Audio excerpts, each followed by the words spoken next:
కానీ ఐబొమ్మ రవి కూడా ఏం చేసిండు, ఈ యొక్క ఐబొమ్మ యూజర్స్ ఎవరైతే ఉంటారో వాళ్ళందరికీ కూడా ప్రమోట్ చేసిండు. అదేదో బెట్టింగ్ సమిగా దాని పేర్లు బయటికి చెప్పకూడదు కానీ వాటిని ప్రమోట్ చేసిండు.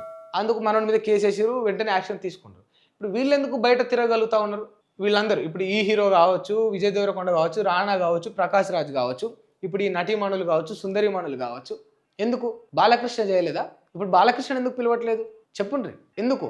సింపుల్గా వీళ్ళు ఏమంటారు, బెట్టింగ్ యాప్స్ అని తెలియదు అందుకే ప్రమోట్ చేసినాం అంటారు. ఐబొమ్మ రవి కూడా అదే చెప్తాడు. ఇప్పుడు నాకు బెట్టింగ్ యాప్ అని తెలియదు, వాళ్ళు ఏదో వెబ్సైట్ అన్నారు, నాకు ఓన్లీ వెబ్సైట్, నాకు సినిమా వరకే నాలెడ్జ్ ఉంది, ఈ స్కామ్ మాత్రమే నేను చేసిన, వాళ్ళు చేయమన్నారు పైసలు ఇస్తాను చేసిన అని అమాయకులు లెక్క అంటాడు. నమ్ముతావా అది?